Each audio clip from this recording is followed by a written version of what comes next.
What's going on, guys? Welcome to Everything Always. My name's Michael Roman, aka Allfires. Now, just days ago, after 3.5 weeks of not doing a video on the Fantastic Four, we talked about Emma Stone getting an offer from Marvel Studios. According to industry insiders, she had asked for $20 million for just the Fantastic Four film.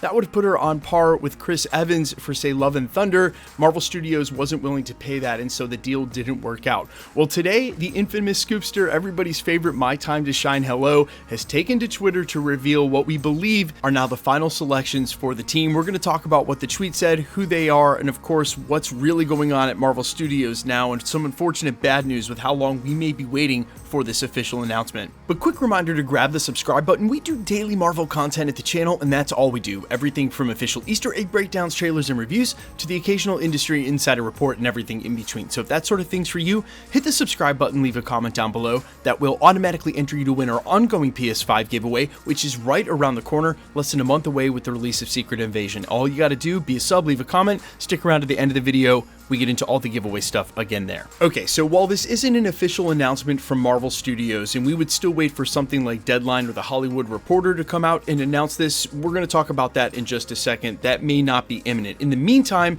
this is coming from My Time to Shine Hello, an infamous Twitter scoopster who has been in the game for quite some time, multiple years, has a proven track record, although some people as of late like to jump on and say that they've never gotten anything right. That's just false. They've gotten a lot right, and since this tweet has been out now for over an hour, has been corroborated by multiple other sources. The four names My Time to Shine Hello is confirming for the Fantastic Four are Adam Driver as Reed Richards, Margot Robbie as Sue Storm, David Diggs as The Thing, and Paul Mescal as Human Torch. Now, interestingly enough, certain YouTubers and industry insiders indicated within the last week that Margot Robbie had yet to lock up Sue Storm, but this seems to be My Time to Shine Hello, confirming all these names that have come up several times over the last couple of weeks. Now, as it pertains to an official announcement, like I said, we give a lot more reverence to Hollywood Reporter or Deadline, the most trusted of industry insider trades, but Alex P. over at the Cosmic Circus, an editorial and a scoopster who have now earned quite a track record in the last year, retweeted this and said yep, as well as other industry insiders reacting to it as well. So as far as this section of the industry insiders, the Twitter scoopsters, they're all coming together to corroborate this. And like I said, we'll wait for an official announcement, but there may not be one and around the corner. They were still working on the Fantastic Four script when the writer's strike went down. And as we talked about in a video earlier today, major films are starting to see that they can't get bonded and insured. They basically can't start filming because those who are cutting the checks in that part of the industry recognize that there's a lot of dark clouds on the horizon for the industry. Both the actors and the directors may end up striking by July 1st. So where Marvel Studios is sort of in a holding pattern right now, a wait and see, they may be in a full stop, something along the lines of how shut down they were during the pandemic. Basically, nothing will be happening. And what does that mean for major announcements? Well, you won't see a San Diego Comic-Con where Marvel Studios is coming on stage because A, they won't be able to have any of the actors, writers, or directors with them, which have been a hallmark of, literally no pun intended, Hall H announcements,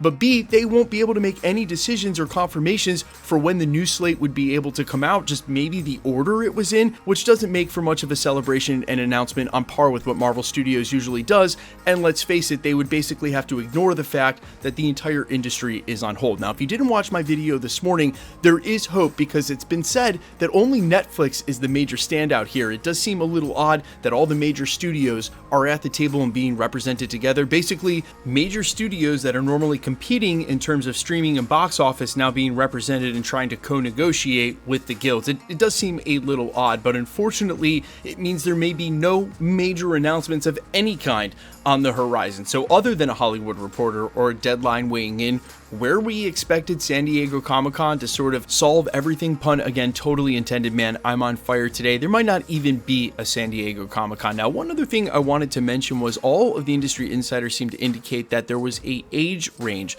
that Marvel Studios wanted to hit with the Fantastic Four. Maybe not as typically old as possible, but old enough in order for them to be parents, because we could expect to maybe see Franklin Richards and or siblings as a part of this initial storyline, that the Fantastic Four would be more than the four of them in terms of family, that it would be even bigger when we got there. I will say that Adam Driver and Margot Robbie, while still very young, are of that pinpoint age. So it'll be interesting to see whether that initial plot point ends up following through. The reason I bring this up is while we've seen now some major casting announcements for all 4 of these members, and over the last couple of months, not a single thing has been mentioned about who might be cast as their children. And yeah, of course, you got to get the parents set first, right? Because the offspring have to at least look like they could be their kids. But, you know, it's comic books and superheroes. That wouldn't necessarily have to be the case. And I'm not so sure with all those kids that were in Thor: Love and Thunder if doing a kid-central storyline is really the way to go with this first Fantastic Four movie. But remember, they already said it wasn't going to be your typical origin story, that everybody knows that, and they want to do something groundbreaking with the first family. So it may be this is what they intend on. Guys, I'm okay with this casting for the Fantastic Four. Admittedly, I'm not too familiar with David Diggs' work, and I know some of you are not on, or rather keen on, Paul Mescal being Human Torch, but I don't think they were going to make everybody happy with their castings. And to me, the one that seems just a little out of place is Adam Driver, is Reed Richards, but he does have incredible range.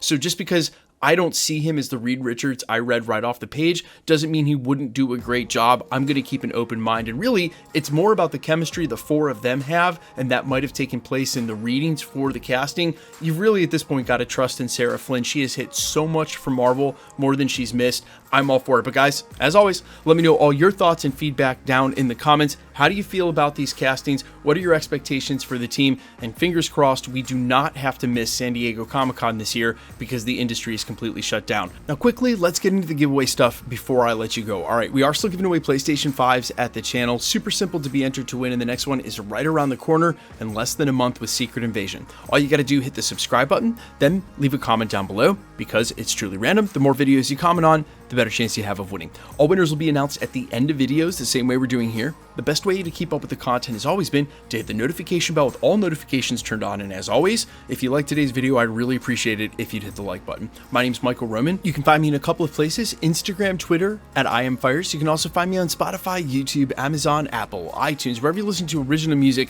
under the name All Fires. Also, real quickly, I want to address that there have been spammers on the YouTube platform trying to claim to be content creators. They're also over on Instagram now, claiming that you've won a prize down in the comments. Their whole goal is to get you to contact them on WhatsApp or Telegram, some third-party app like that, pretend to be a content creator, tell you you've won a PlayStation, but they just need you to pay for shipping. Listen, no YouTuber will ever make you pay for shipping, me included, and in order to combat this, we only announce winners live in the video with the comment that won shown on screen and with my voice. So if you should get a comment like that on my YouTube channel, or really any YouTube channel, please report them to YouTube. You can, of course, DM the content creator like many of you have, but I'll only see so many of those, and I've only got so much time in the day to combat that and delete those comments. And it looks like YouTube is trying to address it, but again, if you get one of those comments anywhere, just report them, and please stay safe and vigilant. All right, I love you guys. I'll see you in the next one. Peace.